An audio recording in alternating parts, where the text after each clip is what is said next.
avec des alphas. Donc là, on est sur un peu la seconde partie, on va appeler ça les angles, souvent on appelle ça les angles complémentaires. Il y a d'autres vocabulaires.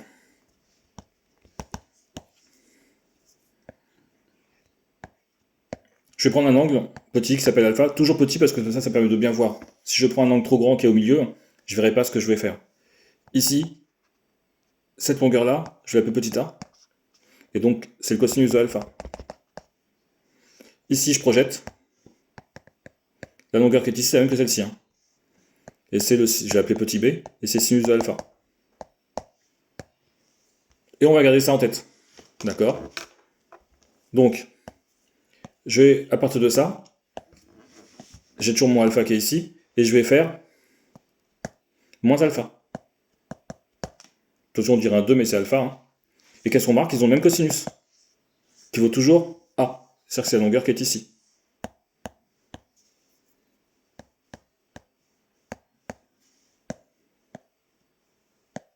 C'est la longueur qui est là. C'est le a qui était ici.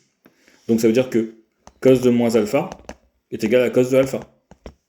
Là, on voit la parité de la fonction cosinus. Au niveau des sinus, je remarque que c'est opposé. Là, j'ai b. Et n'oubliez pas que ce que j'avais dit au début, on est dans un repère. Au repère, ça veut dire qu'il y a des valeurs de x qui vont être positives et négatives, des valeurs de y qui vont être positives et négatives. Et ici, c'est b toujours en longueur, mais algébriquement, c'est moins b. Ça veut dire que sinus de moins alpha, c'est la même chose que sinus d'alpha, sauf qu'ils sont en opposition, donc il y aura un moins qui va apparaître. Je vais l'écrire proprement. Sinus de moins alpha est égal à moins sinus de alpha. Là, on retrouve la parité de la fonction sinus qui est impaire. Et là, c'est la parité de la fonction cosinus qui est paire, qu'on reverra après. Donc déjà, deux formules. Ici, 1 et 2. On continue. On refait son cercle trigonométrique. Pareil, je refais un alpha qui n'est pas trop grand. Et je vais chercher en face. En face, ben je pars de 0, je fais le demi-tour complet. Donc on voit le petit stylet qui suit là. Ça fait pi. Et je fais marche arrière, pi moins alpha. Qu'est-ce qu'on remarque? Ben, que les cosinus ils sont opposés. Si ici j'avais a, ici j'ai la même chose, mais j'ai moins a. Alors tu vas me dire oui, mais il est plus petit d'un côté que de l'autre parce que mon cercle n'est pas joli. Mais si on fait ça avec le compas, on a exactement la même chose. Et tout simplement, là c'est le cosinus de pi moins alpha. Et ben il vaut la même chose que le cosinus de alpha, sauf que c'est en négatif. Au niveau des sinus, bah tout simplement, les deux sont identiques. C'est la projection que j'ai ici. Sinus de pi moins alpha, c'est sinus de alpha. Formule 3, formule 4.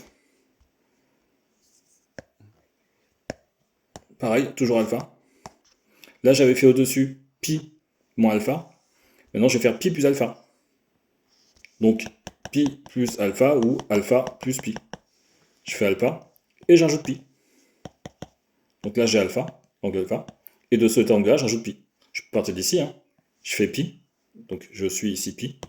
Et j'ajoute ici alpha. Donc ça fait bien pi plus alpha. Je vais effacer parce que ça va avoir tous ces traits. Donc là, j'ai pi plus alpha. Et on y va pour le cosinus. Cosinus de pi plus alpha. Ben, je projette ici sur l'axe des cosinus. Et j'obtiens moins a. Donc moins cosinus alpha. On va faire le sinus de pi plus alpha. Donc je projette sur l'axe des sinus. J'obtiens cette longueur-là. C'est b, mais en négatif. Donc ça fait moins sinus de alpha. Formule 5 et formule 6. C'est tout que tu avais fait l'année dernière, hein, je pense. Hein. J'ai alpha ici. D'accord? 0. Et je vais faire pi sur 2. Et je vais retirer alpha. Donc là, je le fais à vue d'œil. Hein. Ça fait pi sur 2 moins alpha. C'est-à-dire que je pars de 0. Je fais pi sur 2. Et je retire alpha. Je me retrouve à peu près ici. Donc l'angle qui m'intéresse, c'est l'angle vert qui est ici. Et qu'est-ce qu'on remarque quand je projette sur les cosinus, sur l'axe des cosinus, j'obtiens une petite longueur en positif. Et si on le fait avec précision avec un compas, ben on remarque que c'est ça. Ça veut dire que cosinus de pi sur 2 moins alpha, ça fait sinus de alpha. Donc on peut transformer un sinus en cosinus, ou un cosinus en sinus. Si je fais le sinus de pi sur 2 moins alpha, je projette sur l'axe des sinus. Je retrouve ici, et cette longueur c'est la même que celle-ci.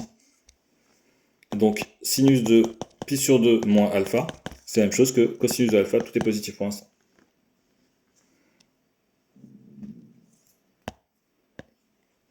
Il nous reste la dernière, donc ça c'était la 1, 2, 3, 4, 5, 6, 7 et 8. Pareil, alpha. Je pars de 0, je vais faire pi sur 2 et je rajoute alpha. Donc ici, c'est pi sur 2 plus alpha. C'est vraiment l'angle qui est là. Pareil, je vais faire le cosinus. Cosinus de pi sur 2 plus alpha. Donc je projette sur l'axe des cosinus, je vais le faire en vert ici. Je teste cette longueur qui est ici. C'est la même que celle-ci. Donc déjà c'est un sinus. Sauf que celle-ci est négative et que celle-ci est positive. Donc je mets un moins pour égaliser. Et je vais faire le sinus. Je projette sur l'axe des sinus, j'obtiens la longueur qui est ici, elle est positive, c'est la même que celle-ci. Donc sinus de pi sur 2 plus alpha est égal à cosinus de alpha. 8, 9 et 10. Voilà pour ça.